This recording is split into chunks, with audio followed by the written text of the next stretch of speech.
देखिएगा। हाँ बिल्कुल बिल्कुल देखेंगे, यहाँ से देखेंगे सबको। तो हमारा जो आज का हेडिंग है वो है क्रांतिक कोण। क्रांतिक कोण को जानने से पहले एक बार अपवर्तन को फिर से समझ लीजिए। वैसे लिख लिए हैं कि जब प्रकाश किरण किसी एक समांग माध्यम से चलकर दूसरे समांग माध्यम में प्रवेश करती है तो वह अपने मार्ग से विचलित हो जाती है, विचलित हो जाता है। इस घटना को हम क्या बोलते हैं? प्रकाश का अपवर्तन बोलते हैं। इसमें एक हम लोग चीज पढ़े होंगे कि जब प्रकाश किरण विरल माध्यम से सघन माध्यम में आता है तो विलंब की तरफ झुक जाता है, लेकिन जब प्रकाश किरण सघन माध्यम से विरल माध्यम की तरफ जाता है तो विलंब से क्या होता है? दूर हटता है। तो ये जो अविलंब से दूर हटने वाला जो मतलब नियम है उसी से डिफाइन होता है आपका क्रांतिक कोण। तो हम यहाँ पर दो चित्र बना रहे हैं और इन दोनों चित्रों को ध्यान से देखिएगा। ये मान लीजिए कि कोई माध्यम है, जो भी माध्यम है ये सघन माध्यम है। किस तरह का माध्यम है? सघन माध्यम है। और बाहर जो है ना आपका विरल माध्यम है। बाहर कौन सा माध्यम है? विरल। अंदर आपका सघन माध्यम है। तो अगर हम प्रकाश को सघन माध्यम से विरल माध्यम में भेजें, मान लीजिए कैसे भेज रहे हैं प्रकाश को? सघन माध्यम से कहाँ भेज रहे हैं? तो जाना तो सीधा चाहिए इसको।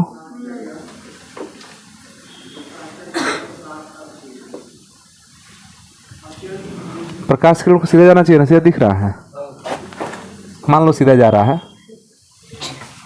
प्रकाश किरण को सीधा जाना चाहिए, लेकिन क्या ये सीधा जाएगा? नहीं जाएगा। अविलंब से थोड़ा सा दूर हटेगा ना, तो अविलंब बना देते हैं यहाँ पर।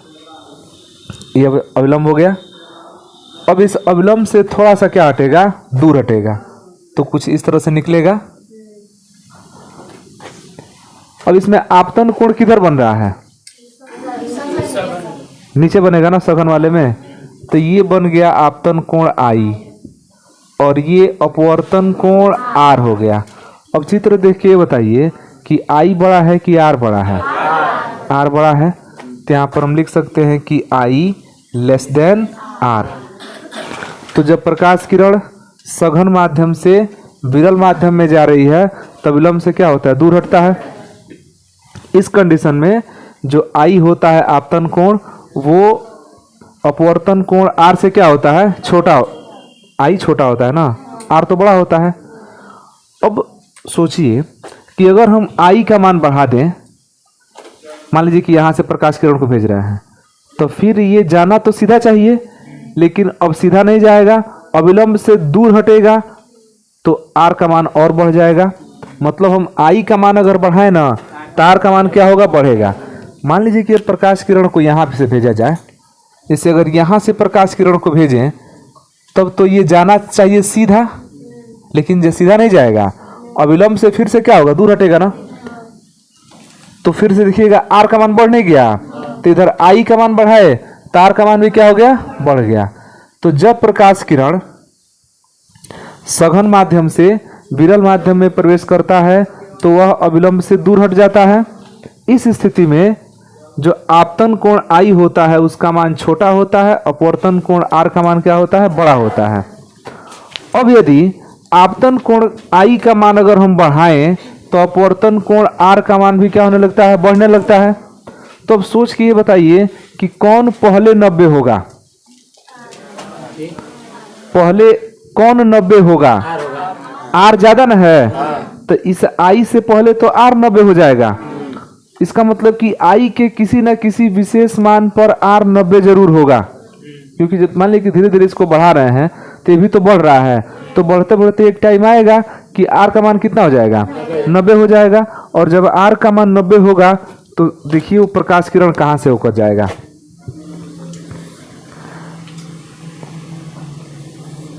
आर का मान अगर 90 हो जाए तो अभी देखिए ये आपका मान लीजिए कि विलंब हो गया और प्रकाश किरण को भेज दिया ऐसे, तो इसको जाना चाहिए सीधा, ठीक है, लेकिन सीधा ना जाके 90 डिग्री हो गया है। अविलंब से कितना डिग्री? यहाँ आर हो गया है 90 डिग्री। क्या किया गया है? यही ना आपतन कोण है।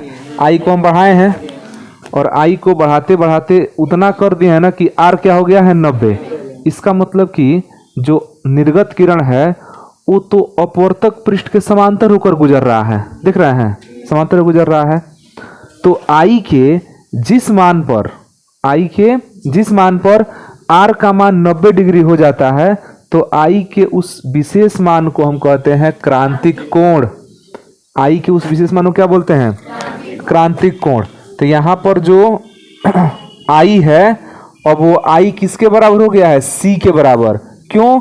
क्योंकि आर हो गया है 90 के बराबर। आर 90 होगा, इसमें कोई संदेह नहीं है। तो आई जब आर 90 होगा तो आखिर आई के किसी न किसी मान पर ही ना आर 90 होगा।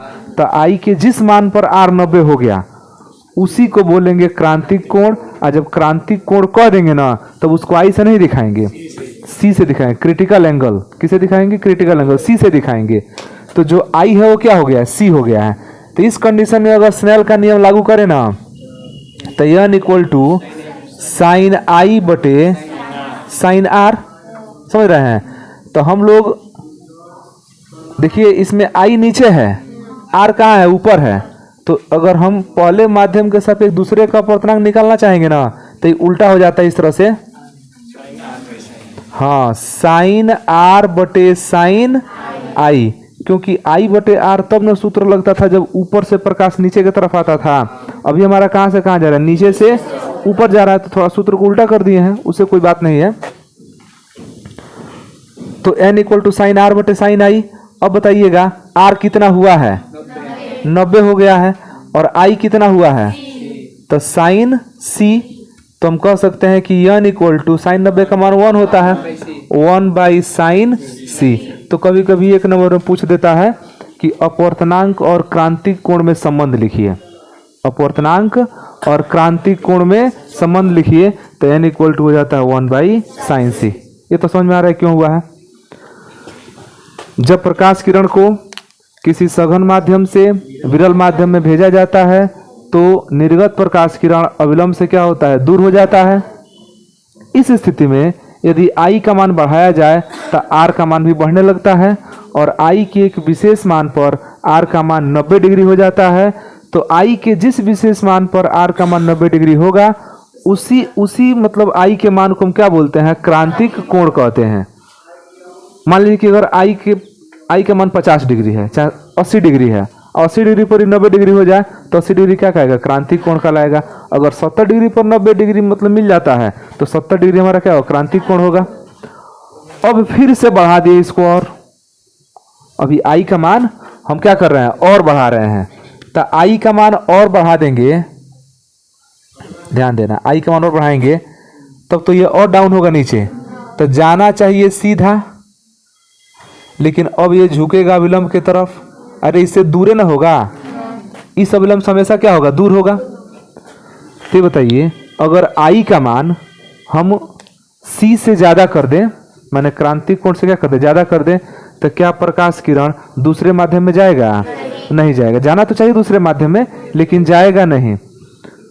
तो नहीं जाएगा तो कहाँ जाएगा? तो जिस माध्यम में से प्रकाश किरण जा रहा है ना उसी माध्यम में वापस लौट आएगा। तो जब प्रकाश किरण जिस माध्यम में से गया और किसी दूसरे माध्यम में टकरा ही नहीं रहा है यहाँ पर, अब उसी माध्यम में लौट आया, तो इस घटना को क्या बोलते हैं? परावर्तन बोलते हैं। तो इसको हम नाम देते हैं पूर्ण आंतरिक परावर्तन। ये अंदर ही अंदर क्या हो गया? परावर्तित हो गया और पूर्ण रूप से इसका कोई भी हिस्सा बाहर नहीं जाता है, इसका संपूर्ण भाग अंदर ही रह जाता है। तो इस घटना को बोलते हैं पूर्ण आंतरिक परावर्तन।